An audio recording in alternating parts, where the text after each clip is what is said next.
It's time for City Beat, your source for all the latest news on the city of Thompson.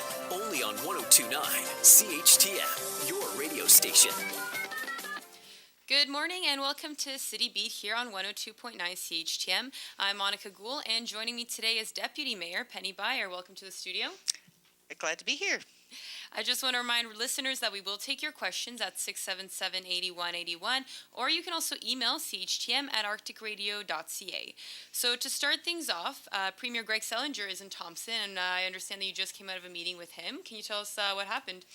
Yeah, actually, most of council was there. Of course, not our mayor because he's out of town. And so Premier Selinger was there, as was MLA Eric Robinson and deputy ministers and other people.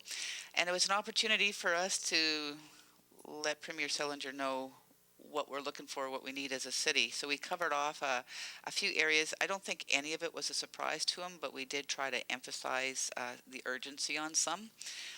One of them is our Community Safety Officer program, which we're kind of excited. David Thorne from the Department of Justice was in Thompson this week outlining the work that he's done to get us to that point so far.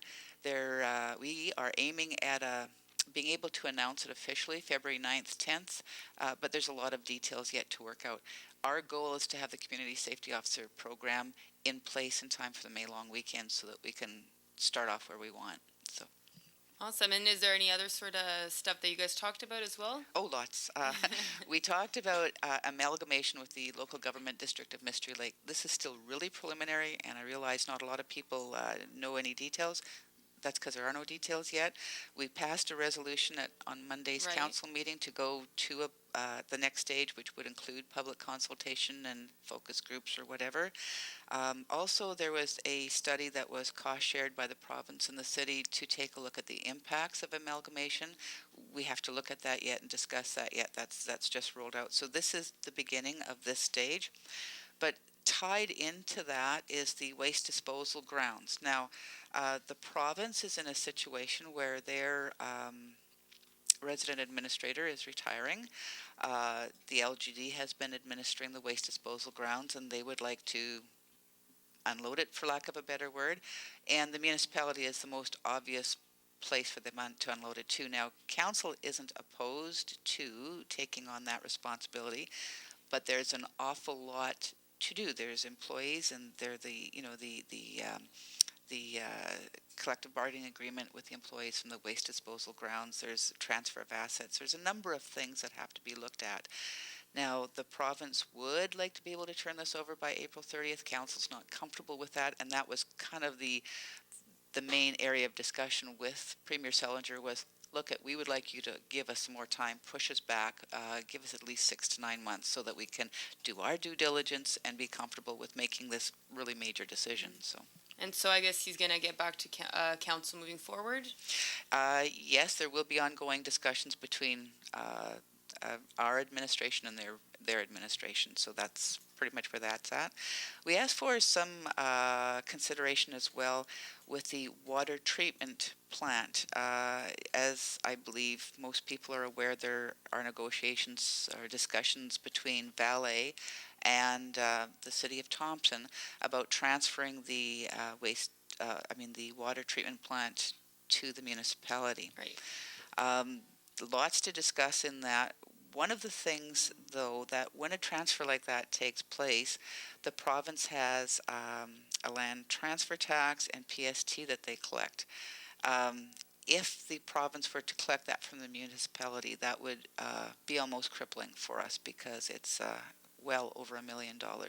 So we approached Premier Selinger and said, look, would you waive that? And although he didn't commit to waiving it, he certainly committed to discussing it with their finance to at least reduce it. So where that sits, I don't know. It's just preliminary, but I made a note that he did take notes and write that one down, so that's a good one. We also talked about a Northern Development Strategy. Last November, when we were at the Association of Manitoba Municipalities Conference, MLA Eric Robinson mentioned that there was going to be a meeting in the PAW in February about the Northern Development Strategy. And we had requested that Thompson be invited to this, not just Thompson, but other northern communities, so that we're well represented in urban northern and First Nations northern and incorporated communities northern, that we all had to be at the table. We were concerned because we hadn't received an invitation yet. The answer that came back to us is that the meeting in February in the PAW is actually to look at preservation of the eastern side of the province, that there is an invitation in the mail to us now, and in fact may have been received yesterday. So we'll take a look at that, but there's going to be another meeting, follow-up meeting in March, to which a greater number of communities will be invited, and that might very well be hosted in Thompson, and there's details of that yet to come out. We also talked about the Employment and Income Assistance Program. Now, municipalities aren't responsible for that, the province is, but we used to be responsible for it. When the province took it all over, they took a look at what was being paid out in income assistance by the municipalities and set that as a fee charged to the municipalities for here on in. So we asked the province to take a look at that, because we're not confident that the $160,000 a year we're getting charged fairly reflects what the actual picture is. So we've asked them to take a look at that. Also, we've talked to them about provincial staffing. There are many provincial departments that are understaffed, or people have left positions and the positions haven't been filled. From the employment office to residential tenancies branch to planning to conservation, just about every department you can think of. And that impacts our businesses and our people here for training, employment, and other things. So we've asked them to get those positions filled and step up to the plate on that. Great. So I guess lots of stuff was covered. Do you think that he would, I mean, he is currently in a leadership contest right now. Do you think that would have any effect on the discussions that took place with council today? That's a difficult question to answer. I would think that anybody who's running in a leadership race would want to know what the constituents in each area, what's important to them, and that they'll make note of that when they are campaigning. So if that answer is yes and true for Premier Selinger, it would be true for the other candidates as well, or should be true for the other candidates as well. Okay, fair enough.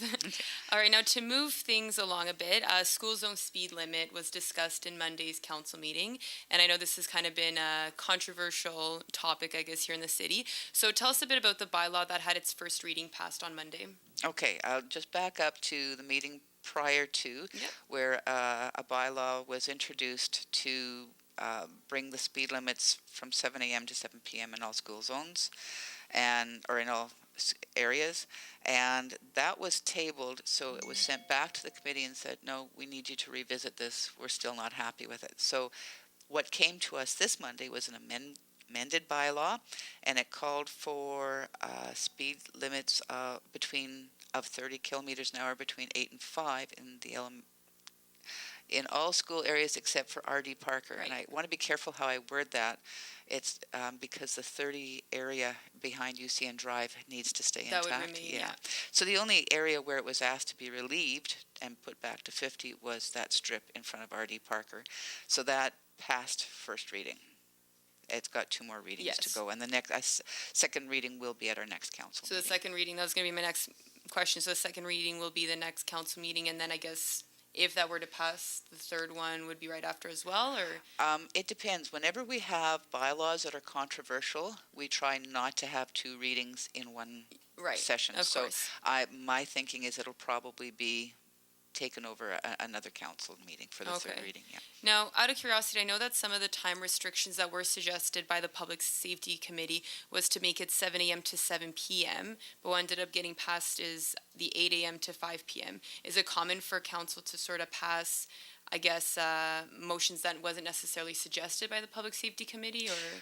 Well, what happened was it was the whole bylaw was sent back to Public Safety for review.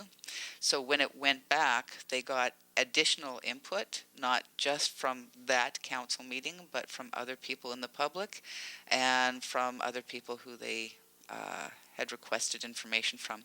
So when you send something back when you send the bylaw back, you're not necessarily sending it back because of one little piece. And in this case, that wasn't the case either. It went back for a larger review, and that's what the Public Safety Committee did. Right, okay, so I guess we'll see what happens moving forward, next council meeting and as the readings take place. Yeah. Now, also there was the new water and wastewater rate bylaw passed by council as well. Can you explain a bit about the new rates? Okay, so what that was announcing that the Public Utilities Board has given us interim approval on the rates that we requested back in, I believe it was September. When Public Utilities Board gives you approves rates, it's right now anyways, it's for 3-year terms. So our term was up and we had to get our application in to be effective January 1st. I guess the Public Utilities Board has such a backlog right now and so much work on their plate that they couldn't review it in the detail that they need to for full approval. So that's why they gave us interim approval. And the interim approval, because the request was to start January 1st, the interim approval is to start January 1st. It was important for us, at least from the administration side, to have that interim approval as we move forward and prepare our invoicing for residents and businesses. Okay, because the new rates now technically take effect January 1st, although it wasn't, I guess, officially passed until this meeting. So can you explain a bit how that works? Okay. Once again, we don't pass the rates. Right. It's the Public Utilities Board that pass the rates.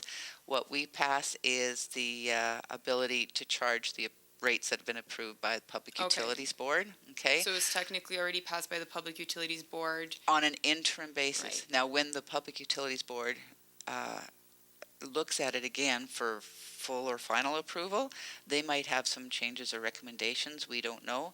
But at this point in time, at this snapshot in time, the Public Utilities Board has approved those rates effective January 1st. Okay, perfect. And there's also a resolution to approve capital portion of budget in principle. Can you explain a bit about that? Yeah, this is actually one of those things, doesn't seem important, but it's terribly important to us. Our budgeting process starts October, November, and it takes us a while to go through all the capital and operating expenses and reach consensus so that we can vote on a budget. And our budget actually doesn't have to be handed into the province. Our approved budget doesn't have to be handed into the province until I think the end of April is when it has to be in. Anyways, if we waited till the end of April to approve the capital portion, maybe I should explain the capital portion. That's things like your multi-use paths, your road repairs, sidewalk repairs, repairs to buildings, and that sort of thing. So if we waited until the end of April or until we got final approval on the budget to tender that work out, we would in some cases double the cost of having them done and also jeopardize the ability to get these jobs done because down south all the tendering process is already happening and people are bidding on those jobs there. So by having approving the capital portion of the budget in principle, it allows our administration to go out and start the tendering process so they can get the cost down as low as possible. And we have saved some tremendous money doing that in the past. So. Perfect. Okay. Thanks for explaining that. Now to change gears a bit, hometown hockey. I know I always bring it up to Mayor Fensky all the time. It's exciting. What sort of updates is there on that? I don't know all the details. I do know that talking with Councillor Valentino, she was saying, oh my goodness, they have so many marketing people involved and so many questions they're asking. But one thing I do know that I think is probably a brilliant move is they have decided to have Winterfest coordinating with that weekend. Right. So it's going to be a super weekend to really put the best of all aspects of Thompson on the table for their cameras to pick out for hometown hockey, so that should be good. So that weekend of March 6th to 8th, if people were wondering what the plans are for Winterfest, that's what they should be focusing on. Perfect. It'll be a big, exciting weekend for sure that weekend. Now, just real quickly, just to wrap things up, what's coming up in the upcoming week, I guess? Well, I got a phone call from June Burgonio the other day. Would I canvass for the Heart and Stroke Foundation on my street once again? So that's one. I told her yes, by the way. February is Heart and Stroke Month, and they'll be calling on volunteers to go door to door to canvass. And if people haven't done it before, I urge them to contact Al Meston, actually, 778-8988, and he would love to have your help doing that. The Thompson Tumblers Gymnastic Club, which is a nonprofit organization in Thompson and has been for 36 years. I didn't realize it was that old. They're holding their first Manitoba Gymnastics Association sanctioned competition Saturday, March 7th, which falls in line with hometown hockey, so that adds to the excitement that weekend. They're calling it the Northern Lights Invitational. They have 55 registered gymnasts, and I believe they'll be doing some fundraising with that as well. So you'll have more information on that here at CHTM.